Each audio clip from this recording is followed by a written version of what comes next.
membersamai kita. Yang putra tadi sudah sholat Jumat berjamaah bersama Aulia. Kami mengucapkan terima kasih yang sebesar-besarnya kepada Aulia.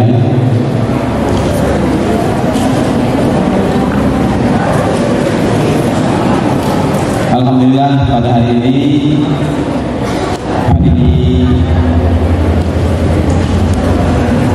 yang mulia, di bulan Maulid yang mulia juga, Jumat perdana sudah kita laksanakan. InsyaAllah selanjutnya sholat Jumat kita akan laksanakan di masjid,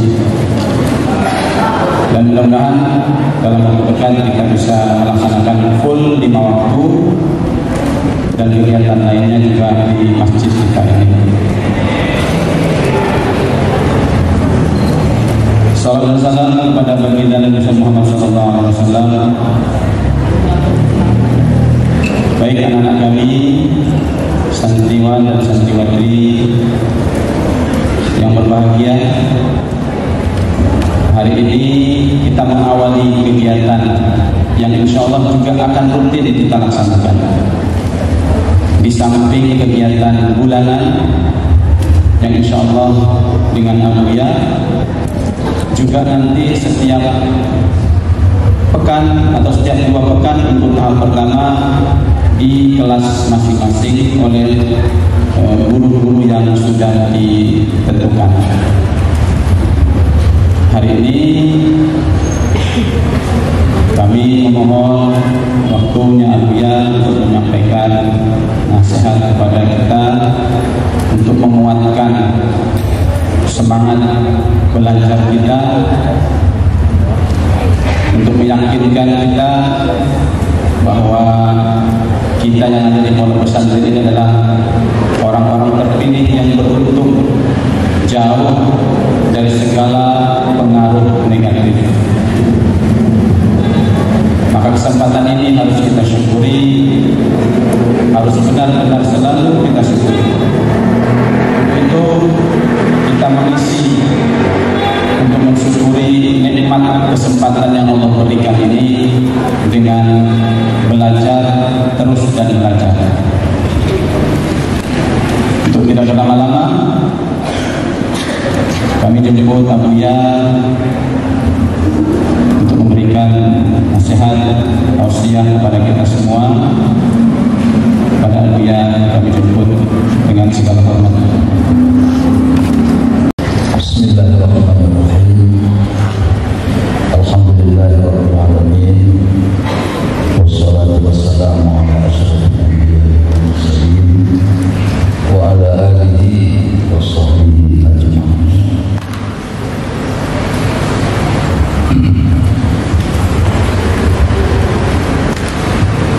Para members guru yang saya hormati, anak-anak kami yang kami cintai, semoga kita senantiasa dalam kandungan sehat walafiat, tidak kurang satu apapun dalam rangka berbuat kebaikan, beribadah kepada Allah, dan senantiasa berbuat baik kepada sesama dalam rangka mencari dan menuntut keridhaan Allah Subhanahu wa Ta'ala. Alhamdulillah, sekali lagi segala puji kepada Allah, milik Allah. Tidak ada satu yang berhak untuk dipuji kecuali Allah. Alhamdulillah, segala puji itu milik Allah. Kalau ada orang yang bangga dipuji, berarti dia sudah memakai pakaiannya Allah. Sebab puji itu adalah kepunyaan Allah. Ada kita yang dipuji, dia merasa bangga, merasa iya apa yang dipujikan orang kepada dia, berarti itu merampas haknya Allah. Oleh karena itu kita kembalikan semua kepada Allah Subhanahu wa Ta'ala. Tapi jangan marah kalau ada orang puji-puji kita, kurang ajar loh. Puji itu Allah, bukan saya. Tidak perlu. Cuma kalau ada orang muji kita baca alhamdulillah. Berarti protes. Kita memprotes yang omongan orang itu. Karena segala puji itu adalah milik Allah. Selawat dan salam kepada Nabi besar kita Muhammad sallallahu alaihi wasallam. Karena dengan ajaran dan agamanya kita dijamin dunia dan akhirat. Anak-anak kami yang kami banggakan, kita sekali lagi sampaikan alhamdulillah karena Tuhan telah memberi karunia kepada kita, di mana dari beberapa tahun yang lalu kita ingin membuat masjid yang agak lumayan, yang sesuai dengan jumlah santri. Ini belum sampai 1000 lagi santri kita, tapi sudah hampir penuh di sini. Berarti masih kecil lagi ini namanya. Gimana cara membesar? Ya, tapi kita syukuri nikmat apa yang ada. Siapa yang mensyukuri yang sedikit, berarti dia mensyukuri yang banyak. Anak-anak kami, ini belum kita namakan masjid, baru dalam tahap pembangunan masjid. Kalau nanti sudah jadi masjid, itu tidak sama lagi dengan yang lain-lain. Sebab masjid itu adalah tempat yang paling suci di dunia. Setelah Masjid Haram, Masjid Madinah, dan Masjid Aqsa. Kemudian sairul masjid yang ada di dunia. Masjid itu namanya rumah Allah, Baitullah. Ya, rumah Allah. Kalau di rumah Allah itu harus selalu bersih, tidak boleh berhadas, hadas besar maksudnya, tidak boleh ngobrol sembarangan. Siapa yang bicara masalah dunia di masjid, hapus amalnya 40 tahun lamanya. Ya, coba bayangkan. Oleh karena itu kita, kalau sudah kita namakan masjid, itu tidak boleh lagi, selamanya harus masjid. Tidak boleh bukan jadi musola, tidak boleh diganti dengan madrasah. Kalau madrasah mungkin di bawah, mungkin di atas. Mana yang namanya masjid, itu tetap masjid. Ya, orang hadas tidak boleh masuk, ada besar. Ngobrol dunia tidak boleh. Tapi mengaji agama yang berhubungan dengan dunia boleh. Bagaimana cara duniawinya, maka kita sampaikan di sini. Itu boleh, agar sesuai dengan ajaran agama yang sesuai dengan perintah Allah dan Allah. Jadi oleh karena itu ada manfaat, ada mudarat. Mudaratnya apa? Kita banyak dosa kalau tidak kita jaga masjid ini. Ya, cobalah kalau di sini untuk ngobrol-ngobrol aja salah. Ini khusus untuk ibadah. Sebab kalau sujud, masjid itu artinya apa? Tempat sujud. Tak boleh sujud kepada selain Allah. Tak boleh tujuan kita di masjid kepada selain Allah. Harus masjid ini. Secara dunia tidak boleh. Ya, ada khusus tujuan. Dan baiknya itu yang selamanya kita ke musola atau di langgar itu, kemarin kita sholat Jumat, itu bukan masjid. Ya, boleh dilakukan sholat Jumat kalau bukan di masjid, boleh. Dan masjid boleh juga tidak dilakukan sholat Jumat. Walau 100 sholat Jumatnya di kampung ini, walau 100 masjidnya, yang boleh itu Jumat hanya 1. Kalau berbilang itu namanya ta'adud. Ya, ta'adud berbilang masjid dalam satu kampung tidak boleh. Ya,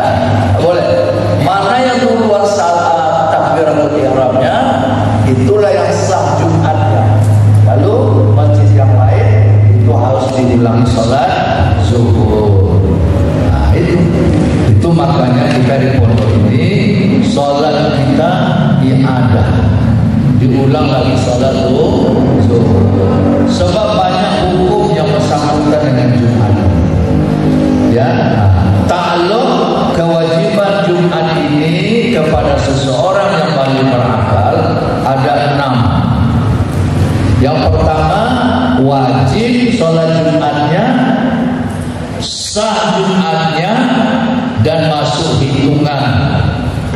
Sebab menurut mazhab Syafi'i kurang dari 40 orang jamaah Jumatnya tidak sah Jumatnya, harus diulang sholat zuhur. Ya, jadi 40 orang. Itu 40 orang itu bukan sembarangan. Mustautin, orang di situ kampungnya, situ tempat tinggalnya, disitulah wajib mendirikan sholat Jumat. Kalau jamaahnya sampai 40 orang, kurang 1 orang tidak wajib, lalu zuhur. Nah, jadi kita ini wajib Jumat, ya, sah Jumatnya, masuk hitungan 40. Siapa itu? Mustautin, orang berkampung, orang bertanah air di situ. Ya. Yang kedua, wajib sholat Jumat, sah Jumatnya, tapi tidak masuk hitungan 40 orang. Masuk dia belum ulang lagi, ya ada lagi. Siapa itu? Macam kita ini, namanya mukimin. Apa nama mukimin? Orang yang bertempat tinggal aja di sini. Nanti kalian mau pulang kampung lagi tak? Iya. Tuh, ada rumah di sini. Itu namanya mukimin. Sah, wajib sholat. Kalau nggak masjid ini masjid mana saja, karena kita tidak dalam keadaan musafir. Wajib sah Jumatnya, tapi tidak masuk itu. Ada pula wajib Jumat, tidak sah Jumatnya, tidak masuk hitungan. Siapa? Orang murtad. Murtad. Tidak wajib sholat Jumat, sah Jumatnya, masuk hitungannya. Siapa? Orang sakit.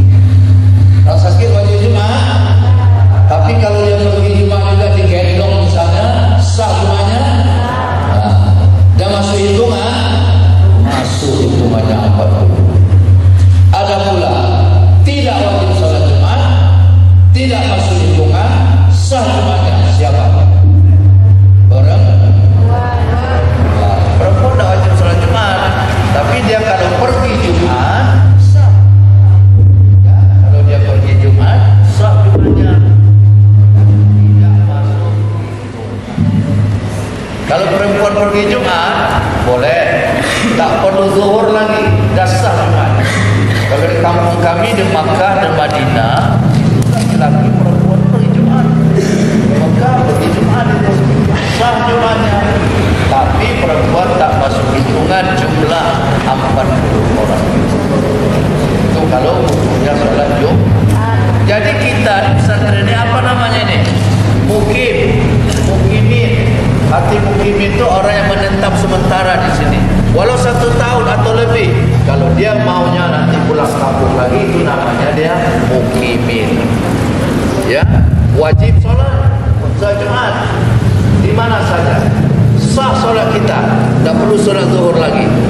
Ya, tak perlu sholat zuhur lagi dan masuk. Makanya itu syarat memperbuat Jumat. Kampung itu kota boleh, desa boleh. Kalian barangkali sudah tahu itu semua. Tapi yang kita ini kebiasaannya, atau yang biasanya kita ini, yang pasti kita ini adalah mukimin. Orang di sini semuanya walaupun kumpul tetap namanya mukimin. Kalau belum ada masyarakat kampung di sini, belum sah Jumatnya. Ya, tapi kita tidak wajib Jumat karena kita tidak musafir.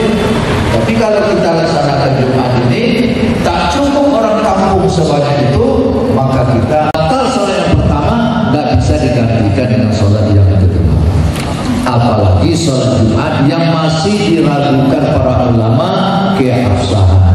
Dengan adanya kita ini hanya si mukimin, ditambah lagi ta'adudnya, apalagi masih ada juga yang meragukan kalau khutbah itu dicampur dengan bahasa Indonesia. Ya, Itu semuanya itu yang mengaji itu kalian. Uang awam nggak tahu tuh. Karena di kota tuh kumpul-kumpul sana buat salat Jumat ada itu banyak. Diundang pula para pembalik itu, iya kan? Banyak. Toko-toko semuanya nanti malam hari, nah itu jualan aja, pasar aja. Pulang ke rumahnya, pulang ke rumahnya. Tapi orang nak ngaji tentang itu, ya, nak ngaji tentang itu. Kami pernah dengan Yesus Kermakan dulu di toko, ruko semuanya. Orang yang di sini ada kampungnya, nanti dia pulang kampung pulang. Ini penjaga toko aja dia pulang jauh dari Jakarta Barat, Jakarta Timur. Ada yang bekerja di sana, satpam semuanya. Sore dia pulang. Itu bukan kampungnya dia, tapi sholat. Yesus yang jadi yang hati waktu itu. Betul saya tanya. Nah itu, ini seharusnya memang, ya kan? Ya, orang tidak tahu. Coba kaji pertemuan, kaji mahali, itu yang besar-besar kita, ya kan? Memang ada ulama mengatakan cukup 4 orang sah Jumatnya. Malah ada yang mengatakan 1 orang itu 1 makmum sah katanya. Padahal kita punya dalil yang konkret. Jumatnya tidak dipaksa, tidak dipaksa wajib Jumat tidak. Kalau di tempat itu tidak ada Jumatan, tak boleh. Kan ada syarat memperbuatnya. Syaratnya apa? Jumlahnya cukup, ya, orangnya Islam balik berakal, ya, dan sebagainya. Memperbuatnya itu syarat wajib. Syarat memperbuatnya mesti ada kampung besar, ya, orangnya mungkin selama 40 orang paling kurang dan tetap dalam waktu dan sebagainya. Jadi oleh karena ini, mungkin kalau ada yang bertanya, itulah jawabannya. Ada dalam kita, ya kan? Di Jumat kita tapi tidak masuk itu. Sebenarnya Jumat ini cukup satu atau untuk satu negara, untuk satu kota ya. Tapi kita Irak kan seperangan itu Irak, negeri Irak. Tidak boleh buat masjid. Mana yang duluan itu yang sholatnya, lain ulang sebelah sana sholatnya. Jadi oleh karena itu kita bikin masjid, kita bikin langgar atau surau aja, tak mungkin kita wajib sholat Jumat. Kalau kalian disuruh ke simpang sana sholat Jumat, apa yang terjadi?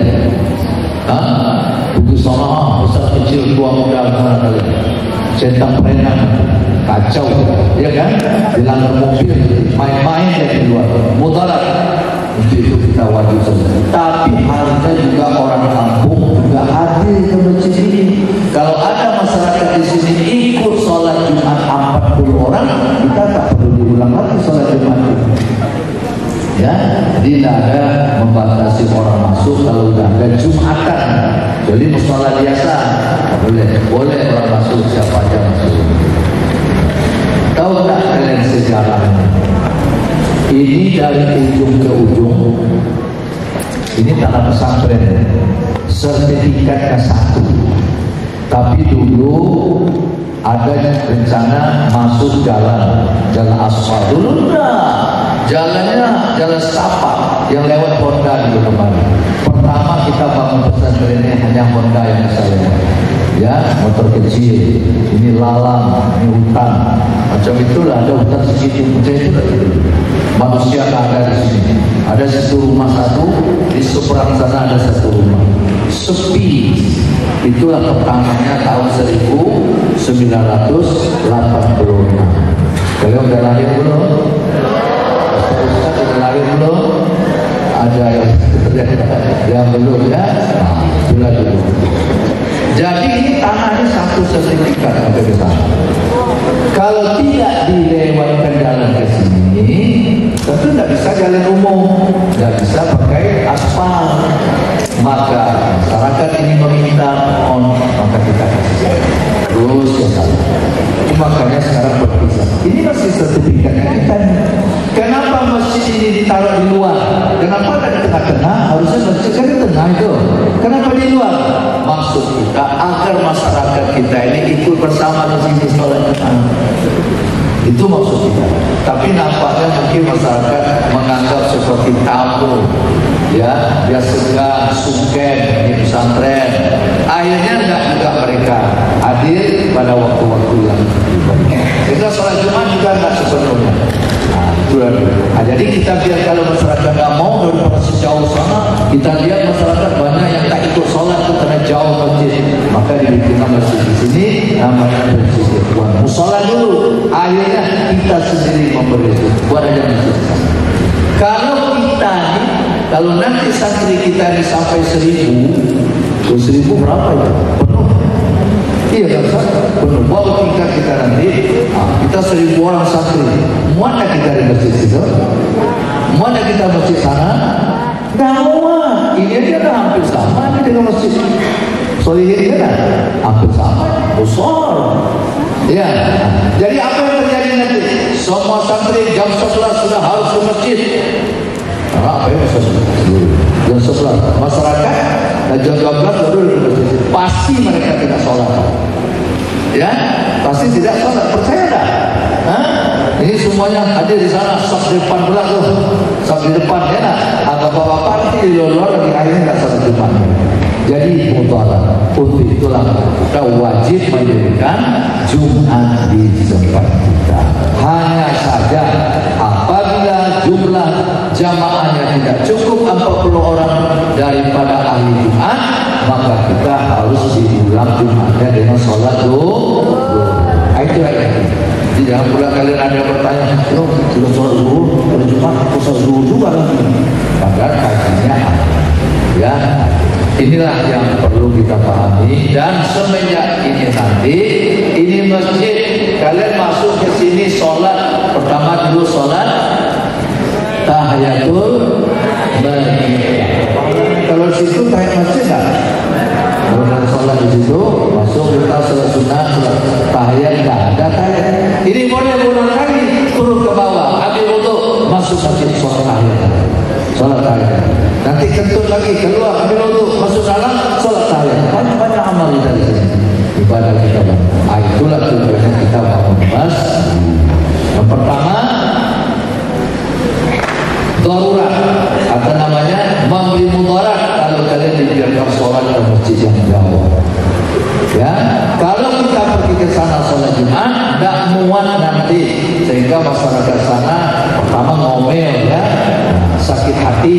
Yang kedua, ya tidak sholat Jumat mereka gimana? Mereka datang jam 12, kita datang jam 11. Itu yang terjadi. Jadi itu sebabnya kita wajib. Dan alhamdulillah kita dari berapa tahun kita bangun? 3 tahun, 4 tahun kita mulai. Nah, 2 tahun, alhamdulillah kita bangun. Orang kira-kira juga tuh, mana pinti ya tuh. Padahal orang ini orang kaya, tak tahu. Kalau dikumpul oleh muridnya ke sini semua tak muat di kampung mobilnya. Ya dah. Nah, ini berapa orang ini? Ada 800 kali 2 orang tuanya. Kan 2 kan? Satu orang kan orang tuanya kan 2. Nah, berapa itu? Oh, hampir 3.000. Ya dah. Baru cucu, baru anak, baru adik, baru abang, baru kakak, baru nenek. Ah, banyak itu. Banyak duit. Mobilnya banyak. Jadi kita ini orang kaya. Iya. Iya. Orang bikin masjid 20 tahun ya. Kita 2 tahun kita bangun masjid. Ini bukan satu. Udah berapa kita bangun? Darul Muhaqqiqin. Nah, ini berapa bulan tuh kan? Lokal Darul Muhaqqiqin udah berapa itu? 8. Yang baru tahun ini aja 8. Nih, mau bangun 8 lagi kelasnya. Oh, berapa itu? Belum lagi di Kuntu. Ya enggak? Berapa itu? 10 kelas, 10 lokal bertingkat macam di sana juga. Ya, itu adalah semuanya karena karunia Allah. Jadi itulah yang bisa kita pahami, masjid ini adalah tempat ibadah. La masjidun ussisa 'alal taqwa. Sungguhnya masjid itu dibangun dengan atas dasar takwa, bukan lain-lain. Kata Nabi, saya di zaman, akan datang zamannya nanti. Ya, apa katanya? Berlomba-lomba bangun masjid, wa huwa kharabun an dzikrillah. Tapi masjid itu runtuh daripada zikrillah. Bukan untuk sholat masjid itu. Tengok di mana-mana, di jalanan buat masjid. Iya kan? Jalan, lambat dengan drum, mobil orang mobil. Kadang ada Kristen, itulah anjingnya orang Islam. Lambat jalan, tak sedekah.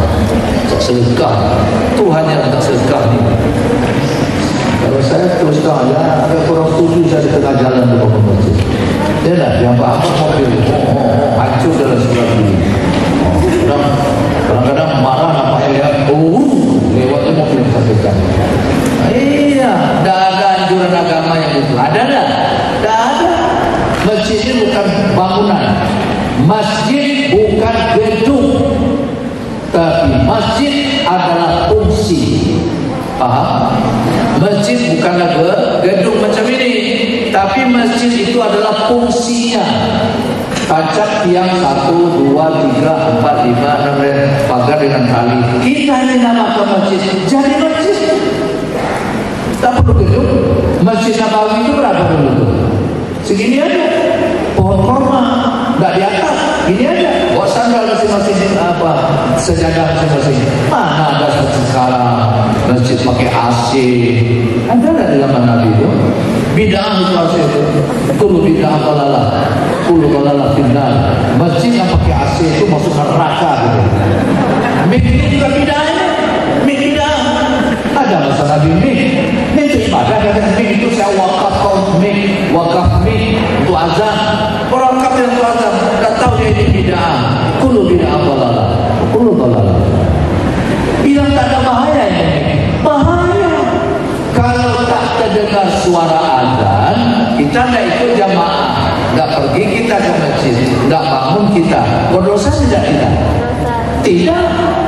Tapi kalau kedengaran suara azan, kita tidak pergi, kita salat jamaah, berdosa tak? Dosa. Bahaya ini. Kalau tak pergi ini berdosa, tidak berdosa orang tak datang. Kan ada yang namanya Abdullah bin Umi Maktum. Siapa Abdullah bin Umi Maktum? Orang buta di masa Nabi. Buta matanya, itu sebabnya turun ayat Abasa wa tawalla itu. Ya, karena bertanya dia ngobrol sama Nabi, di para pembesar banyak ini orang Quraisy. Tidak diacuhkan orang buta itu. Maka ditegur Allah Ta'ala, ya, Abasa wa tawalla anja'ahul a'ma. Melengong Nabi, masam mukanya ketika datang kepada orang buta. Enggak tahu dia, ini orang yang bisa dibersihkan, orang itu enggak ada itu. Abdullah bin Maktum pula. Jadi orang buta ini, Abdullah ini datang kepada Rasulullah. Ya Rasulullah, saya ini kan orang buta, tidak ada yang membimbing tangan saya pada subuh hari ke masjid. Boleh nggak ya Rasulullah saya diberi keringanan sholat subuh berjamaah di subuh hari? Yang lain saya datang, maghrib, isya, asar, zuhur saya datang. Tapi subuh itu memang berat kali rasanya ya Rasulullah. Tidak bisa rasanya saya datang ke subuh hari. Boleh tak saya dikasih keringanan untuk tidak berjamaah di subuh hari? Apa jawab Rasulullah? Oh yalah kalau begitu, tak apa-apa, maka diberi keringanan. Udah jauh, Abdullah dipanggil lagi. Balik Abdullah lagi. Abdullah bin Maktum. Saya ingat dengar tak olehmu suara azan pada subuh hari? Oh dengar, kalau suara azan dengar.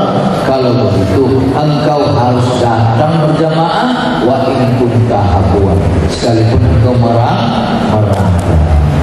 Coba, Abdullah bin Maktum, sahabat Nabi lagi, orang buta lagi, dipaksa oleh Nabi untuk hadir sholat berjamaah. Makanya sebagai ulama jemaah itu bukan sunat muakkad, tapi adalah fardu ain sholat berjamaah. Nah itu. Jadi kalau ada suara mik, kedengaran suara itu, wajib kita. Tapi kalau tidak kedengaran suara azan, ketiduran kita, ya tak apa-apa. Enggak sholat juga masalah. Nah, mengapa pakai mik? Banyak orang berdosa di kampung ini. Kenapa? Karena mik bid'ah, kullu bid'ah, kullu dalalah. Dosa pakai mik lagi. Mengecat masjid ini bahasa ini. Cat, kasih nomor, kasih huruf, kasih segala macam. Biaya itu mahal. Dosa, mubazir. Masjid itu bukan gedung yang indah, tapi fungsi. Itu, jadi kayak itu kan salah, ya kan, rapi gitu. Inilah anak sekalian. Jadi alhamdulillah kita sudah dapat membangun masjid, mari kita syukur. Kalau muat, tidak perlu masjid, cukup sholat. Ya, sebab banyak masalahnya dia. Ya, jadi cukup dan sesekali sholat di sini. Nanti diatur bagaimana yang mau sholat tahiyat, mau sholat yang mencari itu tahajud di masjid itu lebih baik. Ya, demikian. Semoga apa yang telah diberi Tuhan kemampuan rezeki kepada kita, orang tua kalian yang sudah berwakaf, semoga Allah beri imbalan yang saya ada pertanyaan sedikit, sekedar bertanya, bukan hal ini ya, ini bertanyanya lazim faedah, bukan faedah. Lazim faedah itu dia tidak tahu juga, hanya lagi dia tahu bahwa dia juga sudah tahu. Ada bangun masjid di tempat lain di kampung kalian, tapi yang sholatnya berapa orang setiap kali sholat? Ada 10 saat, subuh, zuhur, asar, ramin. Sholatnya hanya 1 saat saja. Kadang-kadang 4 orang, karena ada suami istri, 2 suami istri kan 4 orang tuh. Masjid biayanya 5 miliar. Mana yang besar pahalanya berwakaf ke masjid, harganya 5 miliar, tapi yang sholat hanya 4 orang, daripada masjid kita harganya 100 juta cuma, tapi yang sholat 1000 orang. Mana yang besar pahalanya? Yang 5 miliar atau 100 juta? Makanya kalau ada orang tua kalian yang kaya, bilang, ayah, nanti kalau berwakaf itu ke pesantren aja ya. Sebab di pesantren masjid itu gak pernah sepi. Sholat 5 waktu sehari semalam, berdiskusi, muzakarah, muhadarah, gak pernah sepi. Manfaat itu menjadikan pahala atau menjadikan sedekah jariyah sampai masjid itu hancur nanti. Itu gunanya. Masjid lain mahal, banyak uang, memang keren, tapi pahalanya sedikit. Jadi anjurkanlah keluarga kita, anjurkan saudara-saudara kita, bangunlah sekolah. Buya tidak juga kaya, cuma yang ada itu yang bisa dibuat, ya kan? Berapa adanya lah, inilah rezeki ada. Di tempat lain, di sini dah, kalian ini orang-orang yang bangun masjid ini. Buya kadang-kadang adalah sedikit kalau ada. Ada ya sudah ya, kalian pulang bagian kita sendiri dalam surga takut. Anak sekalian dan para ustaz yang saya muliakan, marilah kita bimbing anak-anak kita dalam kebaikan, semoga menjadi manusia berguna di kemudian hari. Maka pada hari ini tanggal